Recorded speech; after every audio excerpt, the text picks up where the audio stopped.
정책 토론회를 준비를 하면서 구성한 그 토론 그 패널들은 도시계획에 대한 전문가들, 그리고 또 치수, 그다음에 물순환, 그다음에 도시 그 수환경 관점에서 전문가들을 모셨습니다. 그래서 첫 번째는 지금 들으신 내용에 대해서 지금 모신 저희 그 전문가들께서 의견을 코멘트를 좀 주시는 시간을 갖겠습니다. 시간상 한 3분 이내로 좀 부탁드리는 점 양해드리고요. 한양대학교 구자원 교수님 먼저 부탁드리겠습니다. 도시계획 관점에서 먼저 부탁드렸습니다. 예,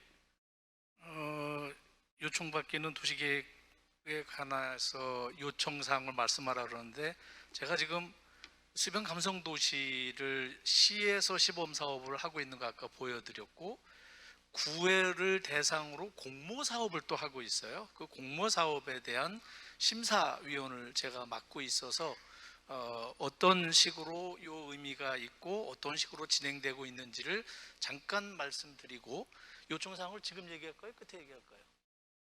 예, 그럼 지금 아예 얘기하겠습니다.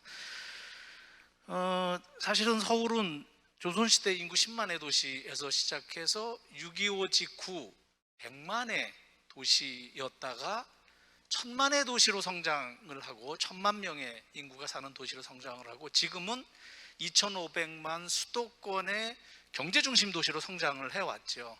그래서 사실은 그동안의 서울시 정책의 주요 방향은 도로나 필요한 시설들을 확충하는 것, 그 다음에 하천을 이제 그 치수, 이수 관점으로 관리하는 것, 뭐 주택을 공급하는 것, 이런 것에 초점이 맞춰져 왔다가 이제 점차로 모든 것들이 좀 이제 완성 단계에 가면서 이 서울이 가지고 있는 다양한 수변 공간들을 시민들이 이용할 수 있는 공간으로 활용하자라는 단계까지 온 것 같습니다. 그래서 선진국은 일찍이 인구에 큰 변화가 없었기 때문에 이런 변화의 흐름들이 오랜 역사를 가지고 있지만 우리는 이제 이와 같은 흐름의 단계에 왔다라는 부분을 좀 말씀을 좀 드리고요. 이제 이런 관점에서 서울시의 하천 정책, 그러니까 이제 워터, 오늘 주제도 워터 서울인데 하천 정책이라고 얘기하지만 워터프론트 정책이에요. 그러니까 하천과 주변 도시공간 정책을 어떻게 할까라는 부분에 있어서 기본 방향이 바뀌었습니다. 어떻게 바뀌었냐면 첫 번째는 한강 중심에서 지천과 실개천 중심으로 이제 생활공간을 전반적으로 관리하는 단계로 가겠다는 게 첫 번째고요. 두 번째는 하천 중심 공간을 위주로 하던 거, 아까 많은 말씀들을 해주셨죠. 그거에서부터 하천과 도시 공간을 연계시키는 워터프론트 공간을 좀 시민들의 공간으로 돌려주겠다. 세 번째는 그러다가 보니 하드웨어 중심의 치수 계획 위주였었는데 하드웨어와 소프트웨어를 묶어서 또 장기적으로 지역 주민들이 운영 관리하는 방향까지 연계되는 방식으로 가겠다라는 면에서는 굉장히 큰 방향 전환을 했다, 이렇게 볼 수가 있습니다. 그러면서 수변 공간의 추진 방향은 5가지가 있습니다. 첫째는 수변 공간이 시민 일상의 중심 공간으로 적극 활용하도록 하겠다 하는 게 첫 번째 추진 전략이고요. 두 번째는 작은 단위의 변화들이 모여서 서울의 전반적인 환경을 개선하는 방식으로 확산하는 전략을 쓰겠다. 그래서 너무 큰 거 위주로 하는 것이 아니라 작은 단위의 공간들을 계속 만들어 나가겠다. 셋째, 그렇게 하면서 주민과 자치구 주도로 장소 중심형으로 이런 도시 공간을 만들겠다. 네 번째는 하드웨어와 소프트웨어가 결합된 지역자산 활용으로 활용하겠다. 마지막으로 나와 있는 부분들이 이게 단순히 외국의 것을 보고 좋은 것의 구상안이나 아이디어를 제공하는 수준이 아니라 실제로 실행할 수 있는 단계까지의 실행 전략을 마련하고 또 시범 사업을 통해서 예시를 보여주면서 점차 시민들의 관심을 갖도록 하겠다. 아직 시민들이 관심이 없거든요. 여기에 대해서 제가 사실 오늘 오면서 기대했던 건 뭐였었냐면 오늘 이 자리에 전문가들만 모이는 것이 아니라 이 부분에 관심이 있는 시민들도 많이 오셨겠지 했는데 보니까 시민들은 거의 안 오셨어요. 그러니까 아직 이 부분에 대해서는 홍보가 많이 안 돼 있다, 또는 중요성에 대한 인식이 많이 안 돼 있다, 이렇게 볼 수 있을 것 같습니다. 한 가지만 더 말씀드리면, 그러면서 수변 중심 도시 공간의 유형을 몇 가지로 제한하고 있는데, 아까 시범 사업에서 몇 개 말씀해 주셨어요. 첫째는 상권과 연계한 경제 중심형의 공간을 만들겠다. 두 번째는 역사 문화의 자원을 활용하는 방식으로 하는 유형. 세 번째는 커뮤니티 중심의 공간으로 연계되는 커뮤니티형. 네 번째는 자연 경관을 활용해서 생태 회복과 경관 개선으로 가는 것. 마지막으로 이게 좀 더 발전하면 인공 수변 또는 인공의 분수라든지 그 단지 내에 있는 여러 가지 수공간들과 연계되도록 하겠다, 이런 방식의 제안을 하고 있고요. 지금 저희가 한 2번 정도 심사를 했던 것 같아요. 구에서 제안했던 부분들을. 그거를 하면서 심사위원들이, 우리 심사위원회 아까 이상은 박사님도 계십니다. 물 전문가도 계시고 도시계획 전문가, 저는 도시계획 전문가로 참여를 하고 있고, 건축의 전문가 몇 명 부분이 모여서 진행을 하면서 제일 우선시했던 것은 뭐냐 하면 안전성이 확보되는 수준으로 가야 되겠다. 그래서 점점 이제는 기후 변화의 시기가 아니라 기후 위기 시기이기 때문에 우선적으로는 시설 안전성이 담보되게, 그래서 지나치게 과도하게 하천 공간을 손대는 부분들은 저희가 지양하고, 그러면서 새로운 아이디어를 만들어내는 방식으로 진행을 하고 있습니다. 부족한 점과 서울시의 질문 나중에 답하셔도 되고 바로 답하셔도 되고, 이건 우리 좌장께서 정리해 주실 것 같은데요. 이러면서 현재 서울시가 하고 있는 이 정책의 가장 부족한 점이 뭐냐라고 하면, 디자인 위주, 물리적 시설물 위주로 진행되고 있어요. 그리고 이제 아직 우리들의 아이디어, 이제 공모를 하면 그런 아이디어만 올라와요. 그래서 이제 진행되고 있는데, 아까 우리 2부에서 말씀하셨던 것처럼 2단계가 무엇까지 나아가야 되냐 하면 Nature Based Solution과 연계돼줘야 되고, 그래서 결국 에코 프렌들리하게 가져야 되고, 이런 부분까지는 아직 전개가 안 되고 있습니다. 그래서 이런 부분들은 짧은 시간에 이루어지기는 어려울 것 같아요.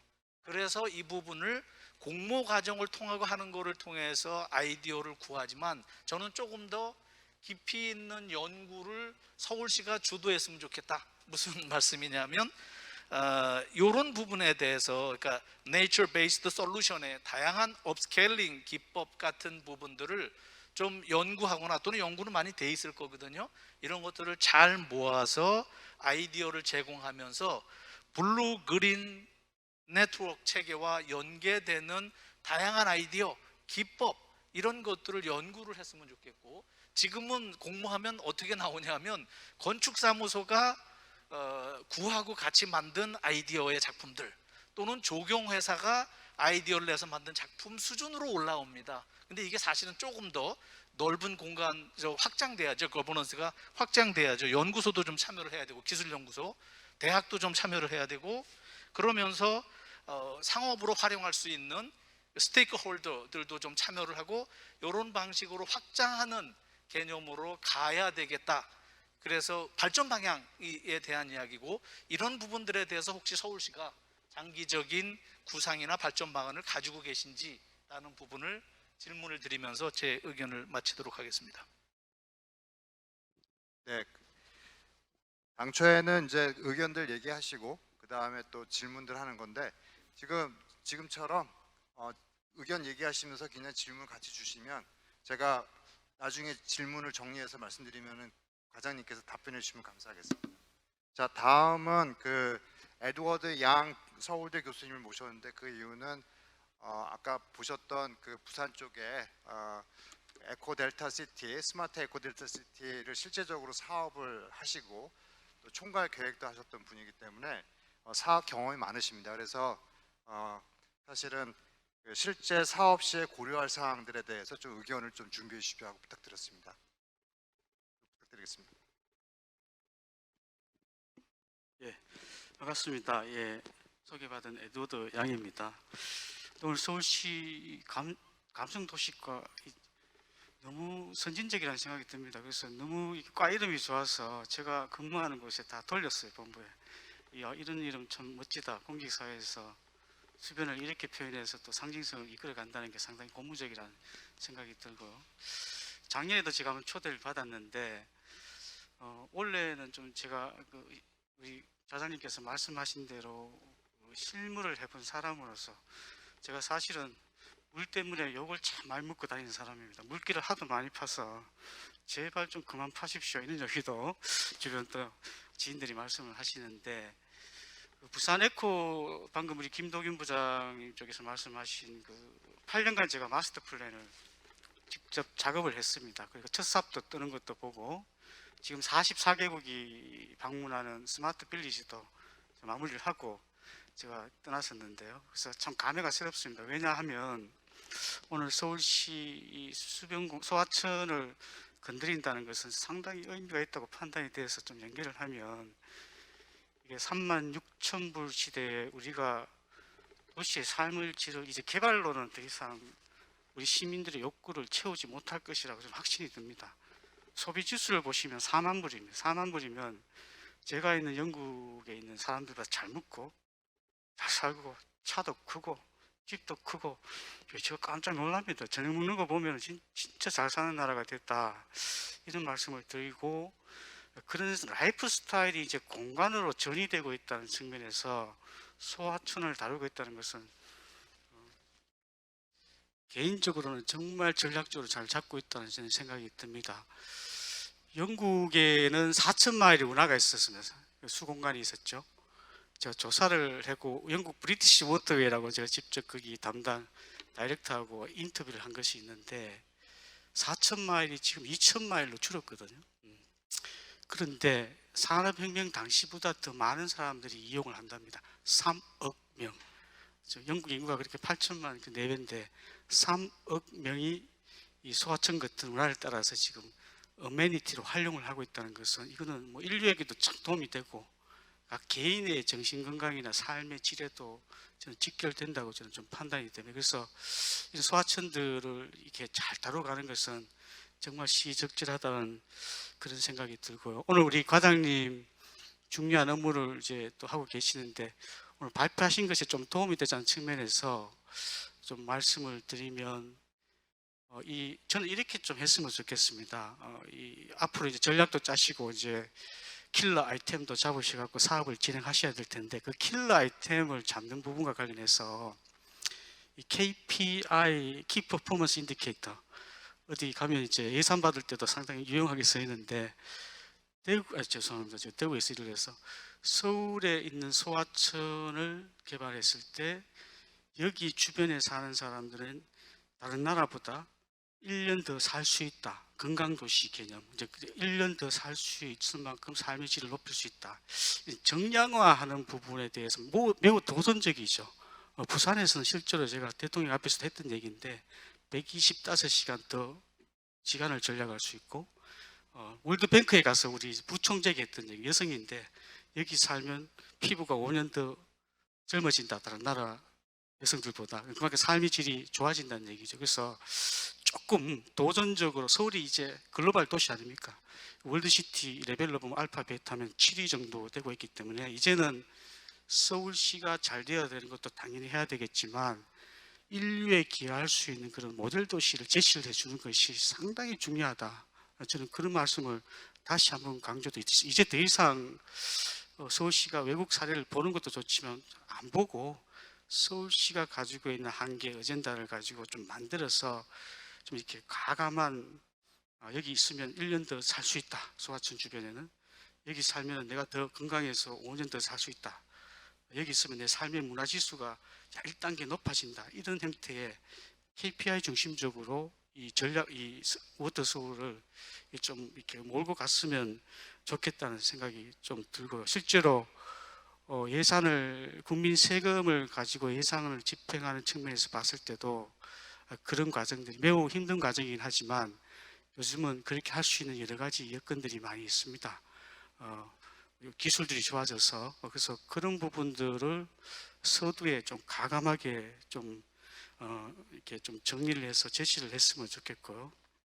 두 번째는 또 방금 발표하신 내용과 관련해서 저는 원래 건축을 하고 건축을 잘하려고 영국 가서 이제 수변 공간으로 도시를 학위를 받았었는데 결국은 뭐 디자이너였지만 캐워트에서 한 8년 일하면서 결국은 물의 생태계를 잘 알게 된 거죠. 수량, 수질, 여기서 끝날 수가 없습니다.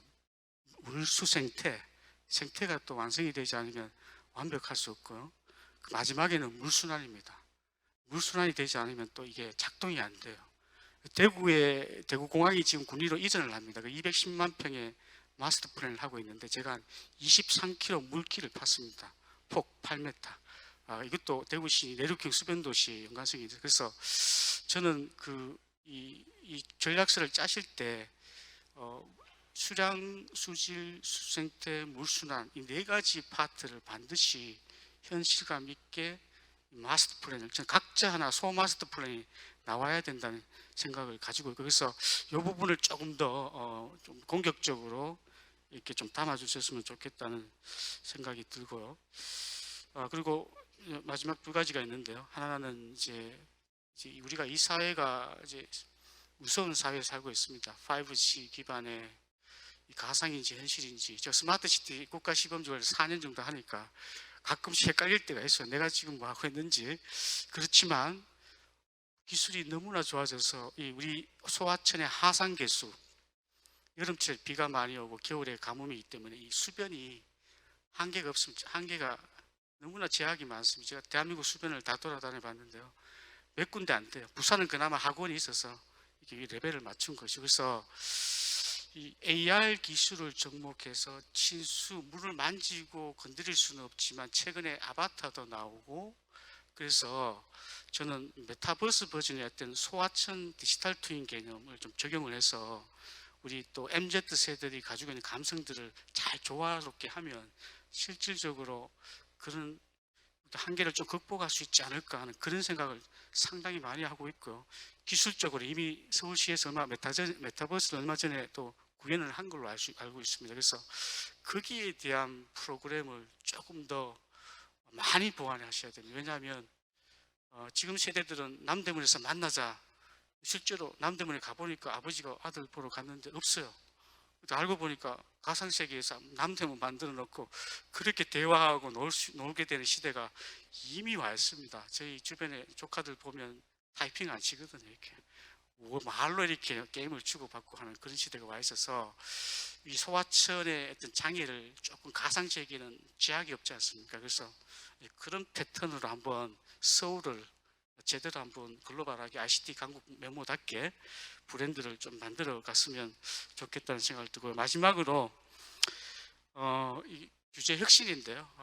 이 수변 공간을 다뤄보면요, 문화재 형상 변경구역, 뭐 생태, 어떨 때는 또 여기 뭐 별의별 규제들이 레이어가 중복이 되어 있습니다. 그래서 이번에 서울이 우리나라 대표 도시 아니겠습니까? 그래서 워터프론트 엔터프라이즈 존을 하나 소하천을 중심으로 해서 중앙정부에 던졌으면 좋겠습니다. 여기 우리 중앙에 계셨던 우리 정 과장님도 계시는데 이거는 중앙에서는 일이 많이 기다리고 있을 거라는 생각이 들어요. 왜냐하면 이런 일이 없어서 못하는 경우도 있기 때문에 서울시가 한번 대표 주자로 이런 부분들도 해서 방금 말씀하셨던 이 소하천이 가지고 있는 여러 가지 제약들을 뭐 이렇게 카페도 만들 수 있게 되어 있다면서 이제는 그죠? 바로 그런 것들이 이제 앞으로 해야 될 일이 아닌가 하는 그런 생각이 듭니다. 그래서 마지막으로 좀 제가 멘트를 짧게 드리면, 뭐 새만금에도 이제 210만 평 제가 작업을 한 그래도 물을 엄청 담았습니다. 20-30% 가처분 용지에 물을 담았었는데 어쨌든 물과 에너지와 식량은 가장 기본적이고 있고 있었는데 이제 세계적인 이 존재의 이유가 되어 있습니다. 여러분 에너지 아시죠? 제가 있는 영국에 가스값이 40% 올랐어요. 그래서 물과 에너지와 식량 이 전부 다 로컬라이즈 될 가능성이 많이 있습니다. 이제 에너지는 이미 이제 로컬라이즈 과정을 거치고 있죠. 재생, 알리백 이런 것들이 심지어는 대기업 차원에서도 발전소를 만들려고 하잖아요. 수소 발전소. 이게 지금 세계적인 트렌드가 아니고 이 인류의 운명이 달린 그런 행위로 지금 자연스럽게 진화되고 있는 과정이어서 저는 이 물과 관련해서 어떤 서울시에서 그런 접근들 그래서 소하천에서 이제 좀 소하천에서 지방하천, 국가하천 이 단계를 넘어가야 된다는 생각이 듭니다. 국가하천은 국가에서 다루니까 그렇지만 소하천과 지방하천은 서울시가 권한을 가지고 있지 않습니까? 소하천은 지금도 소방방재청에서 하는지는 잘 모르겠어요. 제가 조사한 바로는. 그래서 그런 부분들을 조금 적극적으로 좀 진행을 해주셨으면 어떨까? 제가 짧게 말씀드렸습니다. 감사합니다. 감사합니다. 일단은 제가 좀 진행을 빨리 하기 위해서 아까 구자원 교수님께서 말씀하셨던 것은 과장님께 나중에 답변을 뭘 준비해 주셔야 되냐면은 그 시설 중심에 너무 국한돼 있으니 생태 친화적인 거랑 그 다음에 MBS 자연 기반 해법 도입에 대해서 조금 어떤 계획이 있느냐 이렇게 물어보셨고, 또 이를 위해서는 지금처럼 공모 방식이 아니라 심도 있는 연구를 하고 그 다음에 이해 당사자들이 충분히 논의할 수 있는 그러한 사업 계획들이 있는지를 물어보셨습니다. 그 다음에 지금 양도식 교수님께서 얘기하신 거는 이제 서울시가 이번에 하는 그 수변 감성 도시 사업이 잘 되기 위해서 얘기해 주신 건데, 이제 일단 칭찬하셨고 좋은 전략이다. 근데 이제 일단은 해외 것만 따라하지 말고 서울 자체적인 고유의 사업 계획을 만들었으면 좋겠다. 두 번째는 많은 전문가들이 얘기하고 있는 건데요. All or Nothing, 수량, 수질, 생태, 물순환 한꺼번에 통합적으로 하는 것을 고려해달라. 그리고 감성이라고 하면은 MZ세대의 감성은 메타버스와 같은 디지털 감성인데 이에 대해서도 그 계획이 좀 필요해 보인다. 그리고 수변 감성 도시과를 이번에 만드신 아주 전향적인 서울시의 좋은 조치가 있는데 이거를 서울시가 새로운 부문으로 만들어서 행정 조직으로 갔으면 좋겠다. 마지막에는 물, 에너지, 푸드, 식량은 같이 가는 거니까 이에 대한 고려도 서울시가 했으면 좋겠다. 이런 얘기들을 해주셨습니다. 그래서 이따가 코멘트에 대한 대응이 있으시면 부탁드리겠습니다. 초반에 서울시가 치수와 이수 기능에 대해서 좀 벗어난다고는 했지만 여전히 치수는 우리 대한민국 특히 한국의 물환경 관점에서 보면은 기후 관점에서 되게 중요합니다. 그래서 정의규 전 그 한강 홍수 통제소 소장님께 의견을 또 듣도록 하겠습니다. 예, 반갑습니다. 우선 저희들이 하천을 복원한다든지 워터프론트를 할 때 이 중소하천이 제일 어렵습니다. 중소하천이 첫째 하천 내 부지가 별로 없고 또 주변에 워터프론트 공간을 찾기가 너무 어려운데 이 서울시같이 가장 이렇게 힘든 데서 벌써 4군데를 찾아가지고 4군데 보니까 상당히 괜찮고 상당히 고민을 많이 한 흔적이 보입니다. 그리고 이 부분을 또 30개소 이상으로 확대해 나가겠다는 것도 상당히 고무적인 일이고요. 그런 생각이 들고, 그다음에 현재는 이제 이 4개는 보니까 그렇게까지 치수하고는 당장 크게 형상을 바꾸지는 않는 거라 별 관계는 없어 보이는데, 아까 서울시도 그렇게 하고 친수, 이수, 환경, 그다음에 친수까지 다 같이 포함하는 복합 개발로 사야 된다는 이야기는 다 동의하시는 것 같습니다.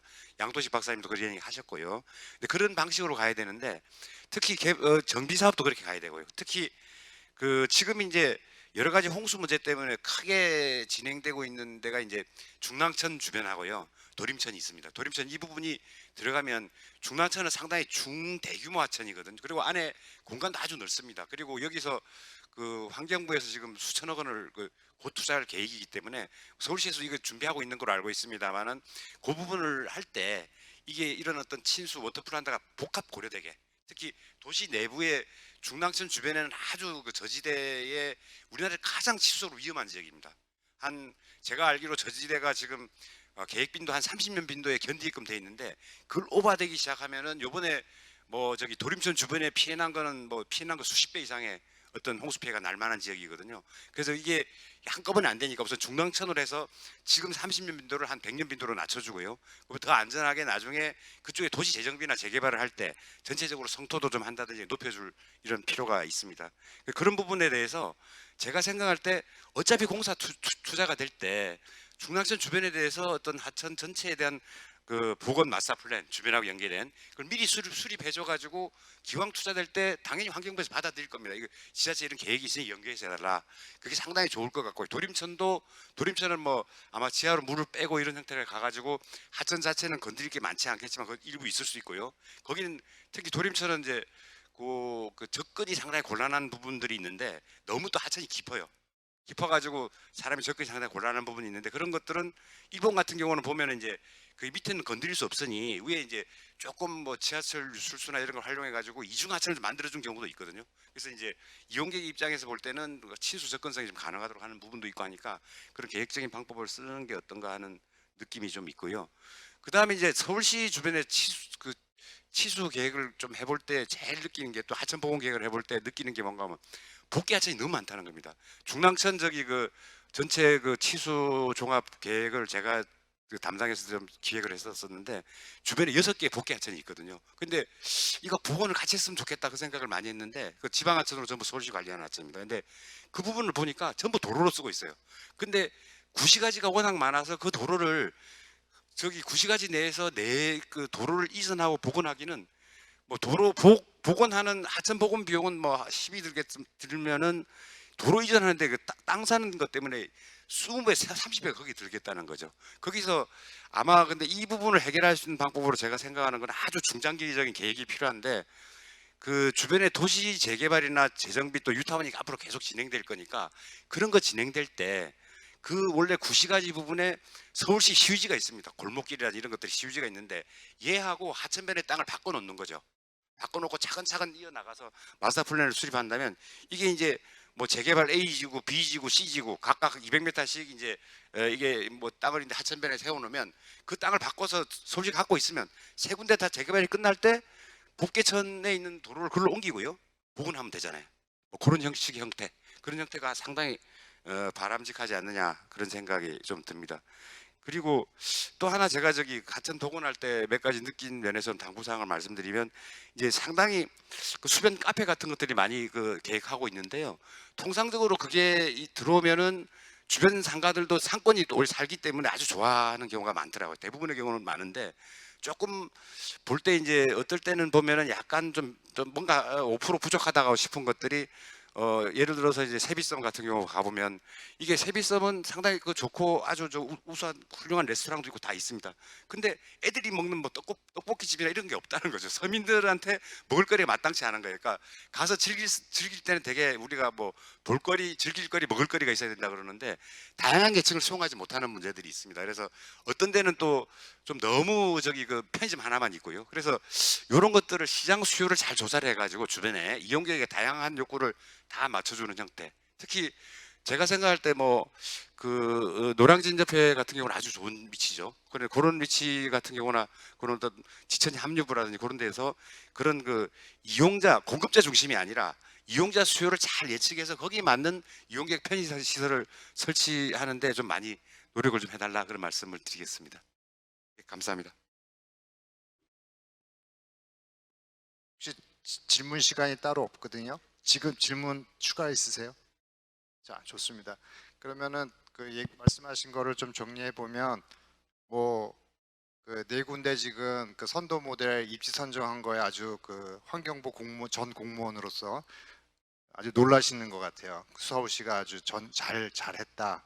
또 앞으로 25개 확대한다는 거 놀랍다 이런 얘기를 해주셨고, 그 다음에 이제 중랑천 같은 경우를 얘기하시면서 국가에서 지원하고 있는 치수 사업에 대한 사업을 잘 활용해서 효과적으로 비용 효과적으로 했으면 좋겠다. 그 다음에 도림천에 대한 구체적인 의견을 얘기해 주셨고, 또 복개 하천들에 대한 이슈들도 도심 재생 개발, 도시 재개발과 더불어서 하는 구체적인 그 방안을 좀 제시해 주셨고, 마지막으로는 그 지역에 있는 이용자 중심, 수요를 파악해서 성공적인 사업이 됐으면 좋겠다라고 하는 제언을 해주셨습니다.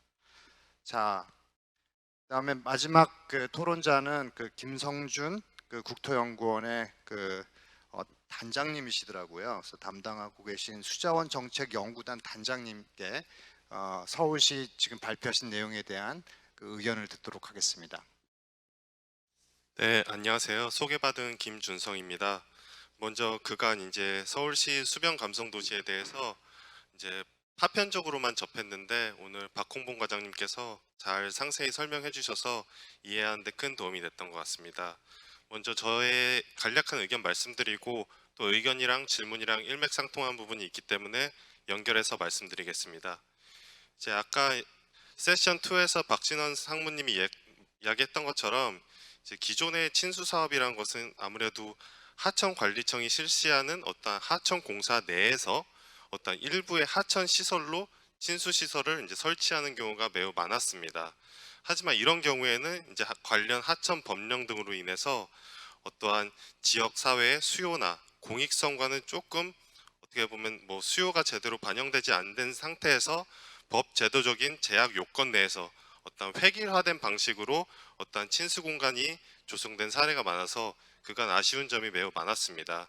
하지만 근본 서울시 수변 감성도시 사업의 경우 어떠한 하천의 지리적 특성 그리고 지역 시민의 수요에 맞춰서 이제 하천관리청인 서울시와 자치구가 협동체가 되어서 사업을 이제 주도적으로 추진하고 하천 공간의 활기를 창출한다는 측면에서 매우 인상적이라고 생각합니다. 하지만 그럼에도 불구하고 이제 도시 차원에서 도시 계획 차원에서 하천이란 우리나라 도시계획 시설 규칙상 방제 시설로 분류가 되어 있습니다. 따라서 기본적인 펑셔닝을 해줘야 된다는 것입니다. 그리고 또 하나 하천법에 따라 친수지구를 이제 저희가 지정할 때 물론 그 대상 지역이 이미 어떠한 친수지구로서의 뭐 친수시설이나 그런 여건들이 마련됐는지의 여부도 중요하지만 기본적으로는 하천 환경 보전과 복원이 이제 가능한 지역, 이제 필요한 지역이 이제 전제 조건이 돼야 됩니다. 따라서 이 두 가지 이제 치수적인 측면이 있고 이제 환경적인 측면이 이제 기본적으로 작동을 해줘야 되는데 하천의 본래 기능이기 때문에 따라서 하천관리청이 어떠한 친수지구를 지정하거나 어떠한 친수시설을 이제 하천 공간 내 위치시킬 때 하천 점용 인허가 시 어떠한 이러한 치수나 환경적인 측면에서 있어 이제 면밀한 검토가 이제 필요할 것으로 생각이 됩니다. 이제 두 가지 측면에서 먼저 이제 본 사업이 아무래도 서울시 지류 지천을 대상으로 이제 도시하천이죠. 도시하천을 대상으로 하는데 도시하천 같은 경우에는 하천 배후 지역이 인구 밀도가 매우 높습니다. 뭐 하천에 따라서는 취약계층도 위치할 수 있고요. 그리고 또 반지하 주택을 포함한 어떠한 주거 건축물도 이제 매우 밀집되어 있습니다. 그렇기 때문에 어떤 홍수가 하천이 범람하면 당연히 안 되고요. 어떠한 내수 침수가 발생했을 때 그 어떠한 취약 건축물이나 취약 계층에 어떠한 치명적인 이제 인명 피해가 발생하게 됩니다. 근본 아무래도 8월 이제 도시 침수, 집중호우 사상이 그러한 이제 예라고 할 수 있겠는데요. 그런 측면에 있어서 어떠한 치수적인 부분이 중요하다고 말씀드릴 수 있고 또 하나 환경적인 측면에 있어서는 아까 뭐 권현환 교수님이 처음에 발표 자료 보여주신 거에서 서울시의 불투수 면적률이 거의 50%에 육박하는 걸로 나타나더라고요. 이제 아무래도 그렇게 되면은 이제 강우 유출이 발생하게 되면은 이제 어떤 육상 지역에 있던 오염원들이 하천으로 이제 유입되는데 하천이 이제 기본적으로 도시하천 매우 취약합니다. 그리고 아까 이제 플로어에서 나왔던 의견들이 수변 감성 도시의 감성이라는 게 어떠한 과거로 회귀해서 하천에서 물놀이를 할 수 있는 그런 여가 공간도 마련돼야 되는 게 완벽한 수변 감성 도시가 아니냐라는 이야기가 나왔는데 제가 뭐 자체적으로 제 개인적으로 검토해 봤을 때 이제 사업 대상지의 하천들이 대부분 이제 도시 하천의 가장 큰 문제가 대장균 농도입니다.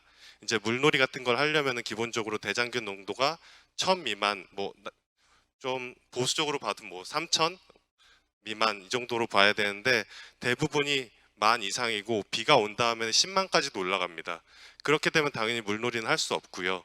이러한 환경적인 측면에 있어서도 이제 어떠한 뭐 이러한 친수 사업을 실시했을 때 수질에 대한 영향이 없는지에 대한 검토가 필요할 것 같은데 일단 제 개인적인 의견으로 어떠한 대안을 제시하자면은 기본적으로 이제 친수를 활성화하기 위해서는 친수지구를 지정을 하는 게 이제 하나의 방법으로 이제 나타날 것인데 이제 하천 기본계획 수립 지침에서 어떠한 친수지구 지정 기준을 조금 상세화하게 되면 어떠한 뭐 치수적인 부분이나 환경적인 부분에 대한 어떠한 검토가 이루어진 후에 친수지구를 지정하고 그다음에 이제 친수 시설을 도입할 수 있게끔 어떻게 뭐 법제도적으로 장치를 걸어놓게 된다면은 이제 친수 공간도 이제 아름답게 뭐 시민 수요에 맞게 조성하면서 이제 자체적으로 어떠한 치수나 환경적인 부분도 이제 같이 해결해 나가는 이제 방법이 좋을 것 같고, 여기서 아무래도 친수 공간을 조성하는 데 있어서 기존에 뭐 댐을 건설하거나 뭐 제방을 높이거나 하천을 뭐 준설하거나 그런 기존의 하드패스 방식으로는 조금 친수 공간과 조화된 부분에서는 조금 우려가 있다고 생각이 되기 때문에 어떠한 뭐 치수적인 기능에서는 조금 떨어지지만, 아까 이제 코 베네핏 얘기가 많이 나왔었는데 MBS 얘기 나오면서 MBS나 네이처 베이스 솔루션이나 LID 같은 경우에는 아무래도 경관적인 이제 코 베네핏도 발생하기 때문에 친수 공간을 조성함과 동시에 이러한 친환경적인 이제 자연성 기반의 이제 방제 기술들도 이제 요소에 도입이 된다면은 어떠한 기존의 이제 뭐 치수에 취약했던 하천이 치수 기능이 이제 완화됨과 동시에 친수 공간으로 활용되는 어떠한 하천의 리헵 개념으로 가게 된다면은 아주 모범 사례가 되고, 이제 현재 뭐 환경부에서 추진하고 있는 명품 하천 사업에서도 이러한 부분을 많이 고려해서 진행하는데 큰 도움이 될 것 같습니다. 이제 마지막으로 이제 질문인데, 이러한 이제 치수나 환경적인 측면이 있어서 이제 하천이 해야 되는 기능이 매우 중요한데, 제가 서울시 수변 감성도시 사업으로 봤을 때는 아무래도 집객력이나 뭐 주변 지역의 어떠한 관광 자원이나 그리고 이제 하천과의 이제 거리, 이제 아무래도 5분이나 15분 이렇게 접근성이 이제 중요하다고 생각하기 때문에 집객력이나 접근성 측면에서 많이 이제 고려가 됐을 것으로 생각했는데, 나머지 이러한 환경이나 치수적인 부분에 대해서의 어떤 부정적인 영향이나 그거에 대한 대안을 사전에 한번 검토를 해보셨으면은 알려주시면 감사하겠습니다. 네, 이상입니다. 네, 이제 바로 이제 그 질문들에 대한 답변을 이제 과장님께 부탁드릴 텐데, 우리 단장님 김성준 단장님 거를 요약해 보면은 뭐 치수와 이수 기존 기능에서 이제 감성 하천으로 이동할 때 기존에 했던 치수하고 환경 보존에 대한 부분을 계속 경시하지 마시고, 쉽게 얘기하면 예산 깎지 마시고 계속 투입하면서 더 수변 감성에 대전적으로 더 확대하는, 그렇게 했으면 좋겠다는 말씀으로 저는 이해를 했고요. 그 다음에 이제 중요한 얘기 하셨는데, 사실은 그 원료수 때문에 그 대장균 농도가 상당히 높습니다. 그래서 사실은 우리 하천이 먹는 물로는 사용하고 있지만 사실은 수용할 수 있는 물은 아닙니다. 그래서 이에 대한 그 얘기를 해주셨고, 또 친수지역 지정에 더 중시를 하고 그 뒤에 시설을 하는, 그리고 또 자연하고 연계된 MBS나 LID 같은 것들 고려했으면 좋겠다는 하면서, 질문은 결국 치수나 생태 환경에 대한 계획이 뭐가 있는지를 물어보셨습니다. 자, 그래서 대강 지금 과 과장님께서 다 정리를 하신 것 같은데, 일단은 뭐 구자훈 교수님께서 말씀하셨던 부분부터 먼저 말씀해 주시면 감사하겠습니다. 시간상 간단하게 설명드려야 될 것 같습니다. 구자원 박사님 말씀하신 그 MBS 적용을 연구를 통해서 서울시에 반영하는 게 어떻겠느냐 하는 말씀이 있었던 것 같아요. 전적으로 동감합니다. 개인적으로도 MBS 그쪽에 대해 공부를 하고 있는 편이고요. 앞으로 서울시 정책에 적극 반영될 수 있도록 저희가 주도적으로 나가겠습니다.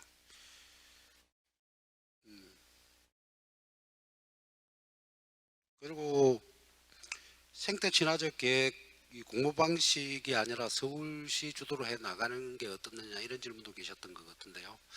이번에 확대되는 거에서는 서울시가 주도적으로 좀 나가려고 생각을 하고 있습니다. 공모보다는 말씀하신 것처럼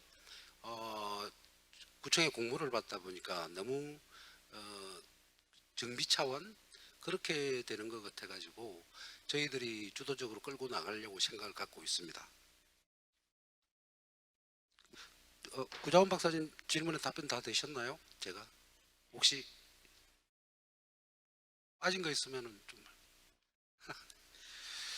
그리고 그 양 박사님이 말씀하신 좋은 말씀 너무 많이 하셔가지고 뭐 킬러 아이템도 너무 좋은 것 같습니다. 적극 저희들이 계획하면서 적극 반영하도록 하겠고 앞으로 자문도 많이 받도록 하겠습니다. 그리고 수량, 수질, 생태, 물순환 이거 말씀하셨는데 전적으로 동감합니다. 그럼 참고로 말씀드리면 수변 감성 도시가가 전의 이름이 물순환 정책과였습니다. 물순환 정책과를 기반으로 두고 있는 수변 감성 도시가니까 그걸 기반에 깔고 물순환이 적극적으로 될 수 있도록 그렇게 노력하겠습니다. 그리고 AI 기술 활용하는 것도 적극적으로 좋은 아이디어인 것은 생각지도 못한 거였는데 그것도 도입해 나가도록 어떤 지역을 지정해 가지고 시범적으로 한번 설치해 보도록 노력하겠습니다. 그리고 규제 핵심을 말씀하셨는데 저희들이 중앙정부라든지 법적으로 문제 있는 것은 지속적으로 요청하고 있습니다. 하천구역에 가설 건물이 아닌 구조물을 설치할 수 있도록 지수에 영향이 없다면 지금은 되지 않습니다. 그런데 그것도 지금 건인해 놓은 상태고 앞으로 그렇게 바뀔 수 있도록 계속 중앙정부를 설득하겠습니다. 그리고 서울시가 고유하게 수변 감성 워터프론트를 좀 가져가는 게 좋지 않느냐. 세계를 벤치마킹하는 게 아니고 이제 뛰어넘을 때가 됐다 이렇게 말씀하신 부분도 감명 깊게 들었고요. 그렇게 될 수 있도록 저희들이 여기 계신 전문가들의 의견을 들으면서 서울만의 특색 있는 워터프론트가 될 수 있도록 그렇게 노력하겠습니다.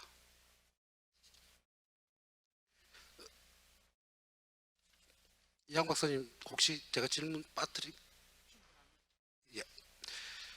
정혜규 박사님이 말씀하신 동부간선도로 지하를 하는데 지수적인 측면을 접근을 하라.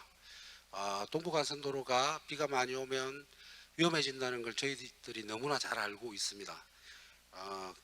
말씀하신 거에 더불어 가지고 저희들이 적극적으로 그렇게 가도록 하겠고 여기에 더불어서 동부가선도로가 지하되지 않습니까? 지하되면 그 위에 특색 있는 워터프론트가 중랑천에 형성되도록 그리고 워터프론트를 형성하면 중랑천의 통수능도 더 확보할 수 있는 길이 있을 것 같습니다. 지금 도로 부지를 지하돼 버리면 그걸 다시 수변 공간으로 하면 좋은 안이 나올 것 같습니다. 그걸 계획을 세울 때 서울시가 적극 관여해서 좋은 계획이 나오도록 하겠습니다.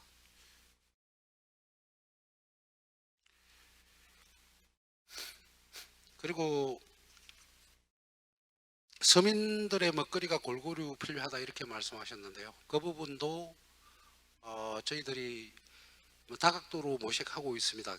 물론 한강에 가보시면 세뱃섬에는 고급 음식을 파는 게 맞고 매점에는 뽀고리 라면도 팔고 뭐 이런 게 있습니다. 그런 게 있는데 이게 법적으로 좀 접근이 어려운 면도 있는데 그걸 저희들이 적극적으로 풀어가도록 그렇게 노력하겠습니다. 그리고 김준선 단장님이 말씀하신 환경보전 우리가 수변 감성 도시를 가져가면서 환경보전은 떼놓을 수가 없다고 생각합니다. 환경보전에 역행하는 워터프론트는 만들지 않겠다 이렇게 말씀드리면서 답으로 가능하겠습니다. 그리고 대장균 농도, 원료수 농도는 서울시의 오랜 숙제입니다. 왜냐하면 서울시는 개발 시대에 4개 물재생센터 하수 처리장을 두었기 때문에 차직갈로라 그러죠. 차직갈로가 하천을 따라 다 흘러가고 있는 실정입니다. 그리고 보면 비가 한 12mm, 10mm 약간 넘으면 원료수가 넘어오는 형편이고 이걸 지금 저희들이 하고 있는 게 시범사고로 하고 있는 게 있습니다. 불광천 당연천이라는 곳에 간이 CSO 처리시설을 지금 시범적으로 도입해서 시범사업으로 추진을 하고 있습니다. 이게 성공한다면 서울시 수질을 획기적으로 개선할 수 있는 방법이 되지 않을까 그렇게 생각합니다. 그리고 신수 지역을 지정해 갖고 가는 게 도시계획적으로 어떠냐? 저희들도 그러고 싶습니다. 워터프론트는 제네지 제외지를 아울러야 된다는 걸 충분히 알고 있고요. 저희들이 필요하면 진수지역 지정하면서 적극적으로 행정을 펼치도록 하겠습니다. 답변이 다 되었는지 모르겠습니다. 감사드립니다.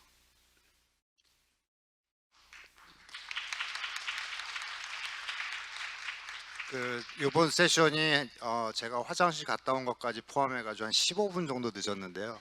지금 시간이 3분 추가했습니다. 그래서 우리 토론자들과 그다음에 과장님이 한 팀으로 시간을 많이 단축해 주셨습니다.